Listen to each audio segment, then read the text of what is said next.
Hello, I'm Chris, and this is my diagnosing a fuel injected vehicle that you have never seen running and you have no idea what's going on.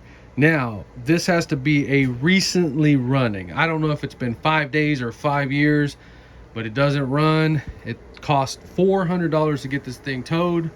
Let's just go through the procedure in case you're in a situation like this. First of all, this is a 5.7 liter Chevrolet. This is the CSFI fuel injection. It's in between the throttle body and the multi-port.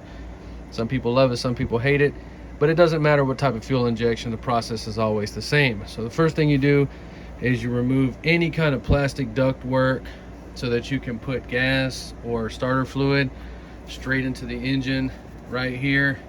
We're at the closest point. That's what you want. The next thing you need to do is identify the pressure line from the fuel pump. You can see our pressure line with the green, and then that's our fuel return. This is fuel injection. So we have a little cap with a little straighter valve, like a tire, that you can push down to test if you have pressure. Go ahead and familiarize yourself with that valve. Hopefully you have one on there, and get you something that you can push in there, and you can see we have no fuel pressure at all. The second thing you need to familiarize yourself with is the fuel pump relay. This has an electric fuel pump in the gas tank.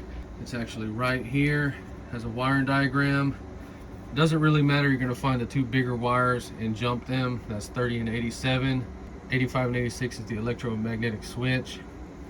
But we have it over there and we have it jumped. Go ahead and do that. So when you're working on a fuel injected vehicle, you're gonna have to have a multimeter, no questions asked.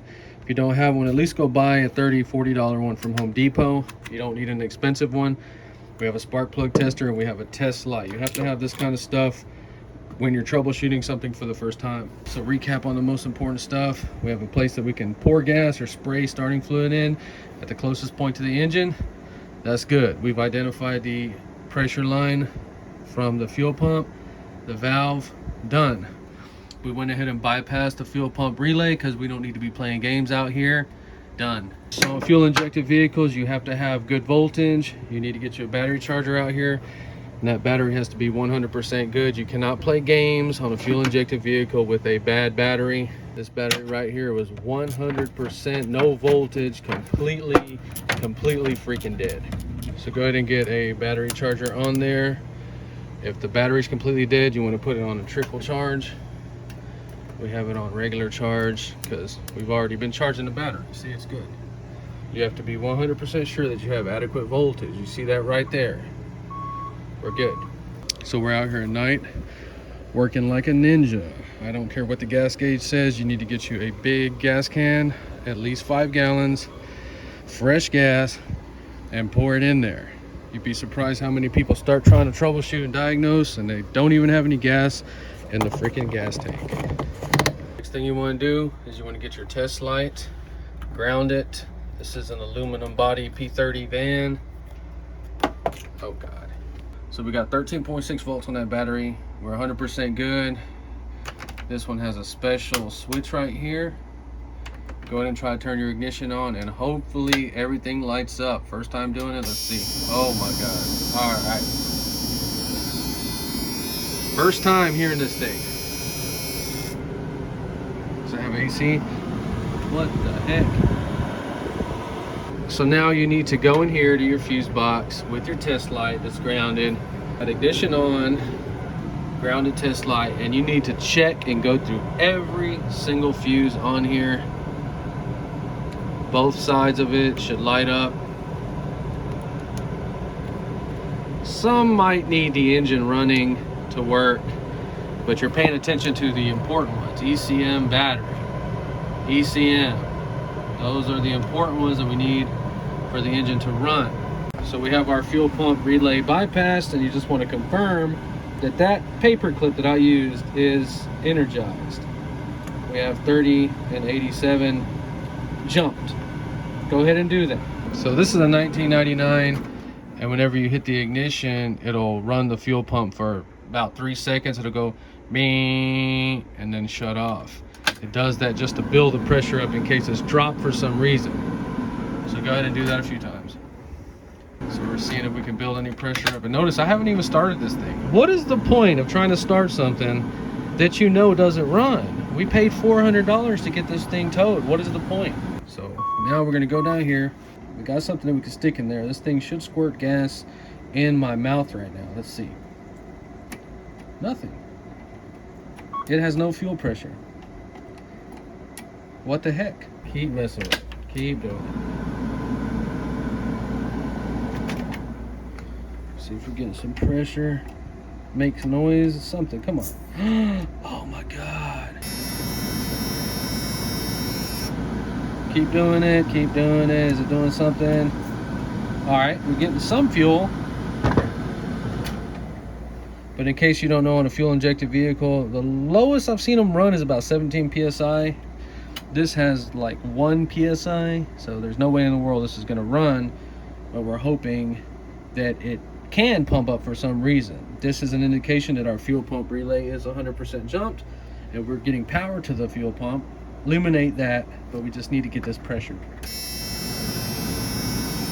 Anything. Oh my God, that was good. Notice we still haven't cranked it. So we have some fuel pressure, something's going on there. Next thing you need to do is take the plug wire off. You know, we can check power to the coil, but that doesn't tell us anything. Our distributor could be screwed up, plug's bad, we don't know. Get your spark plug tester. This one's gapped at 60 thousandths. I'm doing this one-handed. If I can do it one-handed, there's no reason that you can't do this two-handed. I'm holding my phone. Ground it out. We're gonna look for a spark as we crank the ignition. It could start up, so be careful. So we're just turning the ignition. We know we have some pressure, but not enough. Let's watch the spark.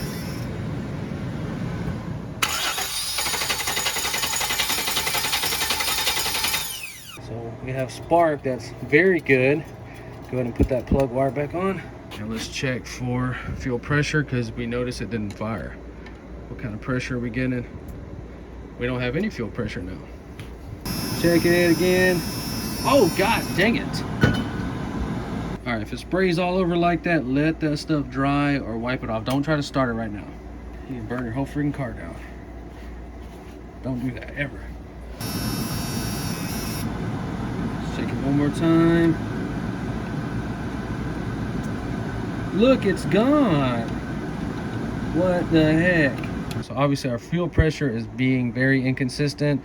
It could be a clogged fuel filter, it can be a bad fuel pump. But we've never heard this engine run. We know it's not gonna run. Let's just try to start it.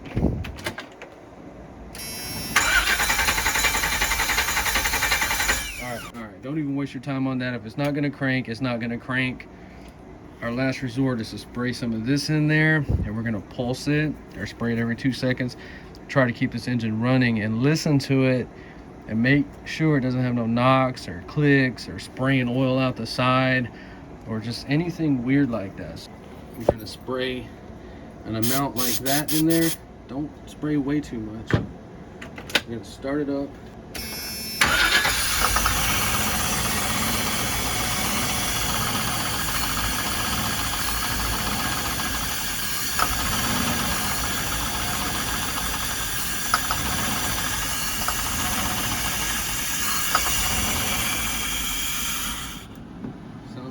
Turn the ignition off, and we're going to check the fuel pump pressure one more time. Please squirt me in my face. Has no fuel pressure. So there you go. You saw what happened. We spent about 5, 6, 7 minutes doing that, checking that, taking the doghouse and getting all that plumbing stuff off the air intake. Took longer than that. So a little recap on what happened is I checked the fuses, and that ECM battery fuse right there, this is it right here. That's why you check your fuses first. And then we've isolated the problem down to a fuel pressure issue, which it can only be a fuel filter, messed up line, or a fuel pump. All right, so I'm gonna go buy a fuel filter and a fuel pump for this. We're gonna have a video dropping the tank, putting it in there, and hopefully we can get this thing to run. But that's how I go through a fuel injected vehicle. Been doing this for not 20 years, maybe like 15 years. All right, well, that's it for the video. If you enjoyed, please like and subscribe, and thanks for watching.